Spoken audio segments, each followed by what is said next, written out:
She makes the impossible look easy. That's what they always said. As if gravity didn't apply to her. As if pain, pressure, or panic were things for other people. Not Simone Biles. She soared, twisted, landed, over and over, with perfection, with poise, with that same polished smile. She was everything America wanted her to be. The comeback story, the record breaker, the symbol of hope after darkness. But here's the thing about symbols. They don't get to feel tired. They don't get to fall apart. That smile wasn't fake. They exist to be worshipped, not understood. Cut to Biles in mid-routine, the crowd roaring, judges focused, and that trademark grin right before she sticks a landing. But it was hiding something, because behind it was pain no metal could fix. Behind it was trauma that hadn't healed. The GOAT emoji stitched into her leotard, and they said, she's built different, and behind it was a truth no one wanted to hear, that the strongest gymnast on earth was barely holding it together. They didn't see it. They didn't want to. They saw the medals, the endorsements, but they forgot she was still human. Simone Biles didn't just carry a team. She carried a legacy and a lie. And in Tokyo, the world would learn just how dangerous it is to expect perfection from someone who has never been allowed to be anything else. Because long before Tokyo, she was more than just the face of U.S. gymnastics. She was its shield. After the sport was torn apart by abuse, scandal, and betrayal, Simone stayed. Not because she had to, but because she felt like she had to. She testified.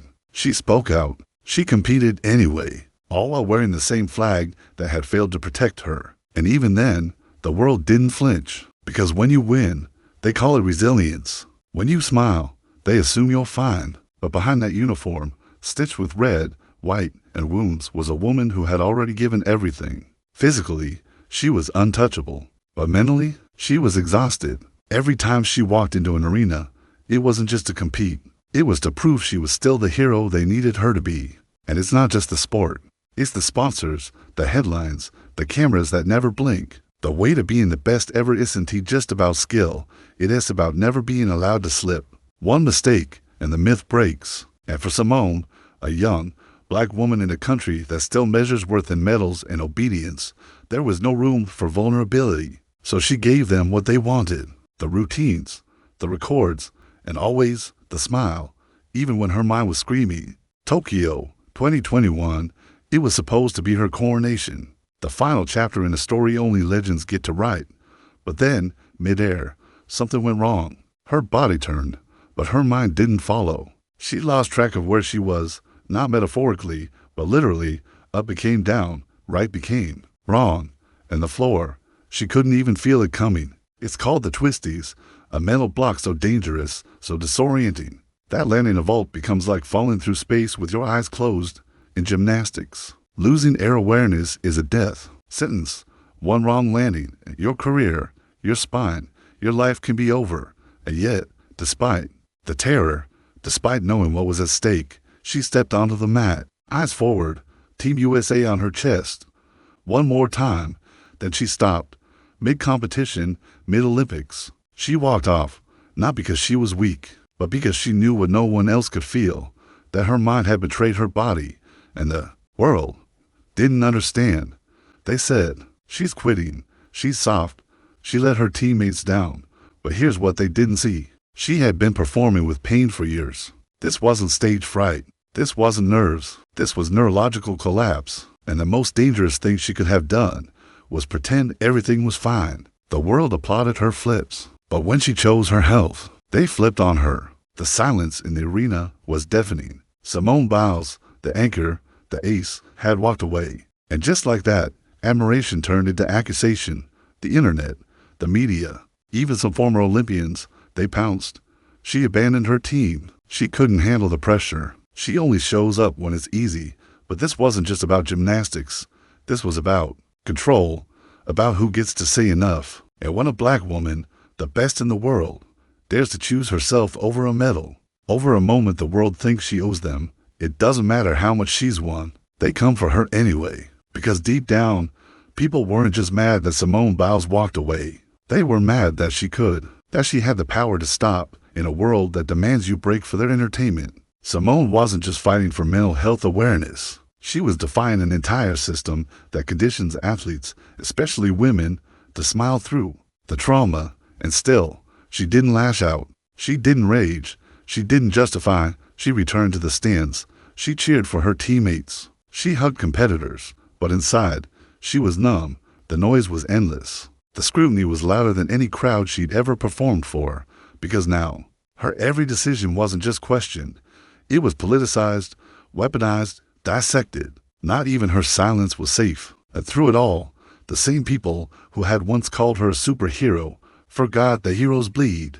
2. Most athletes are praised for pushing through pain, for taping the ankle, for playing concussed, for ignoring the voice that whispers stop. But Simone Biles did something different. She listened. She listened to the fear in her body. She listened to the fracture in her focus. And she did what no one expected from the most dominant gymnast of all time. She chose not to perform.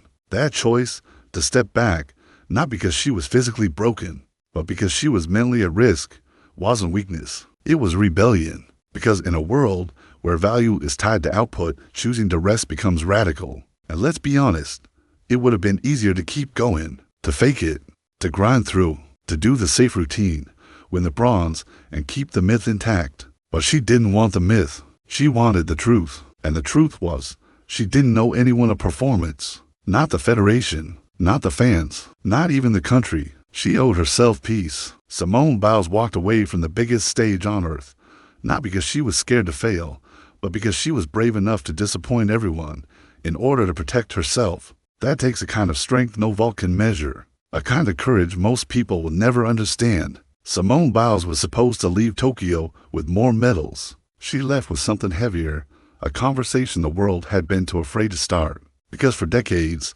we told athletes that greatness means sacrifice. Your body, your time, your soul, all surrendered for glory. But Simone Biles challenged that. She reminded us that the scoreboard isn't the only thing that matters, that the human behind the highlights has limits, scars, a breaking point. And here's the part that stings. She never asked to be the face of mental health in sports. She didn't want that legacy. She wanted to compete. She wanted to fly. But when her mind said no, when her body screamed stop, she made a choice that changed everything. Not just for gymnasts, for tennis players, for footballers, for kids, for veterans, for anyone who's ever felt like their pain had to be hidden to be respected. Simone Biles didn't flip the narrative. She walked out of it. And somehow, that was the bravest move of all. The smile, it's still there. But now we know it wasn't there to convince us she was fine. It was there to survive. And when she finally let it drop, the world saw not just a champion, but a human being. That's the legacy, one she never asked for, but one she earned, not on the podium, but by walking away from it.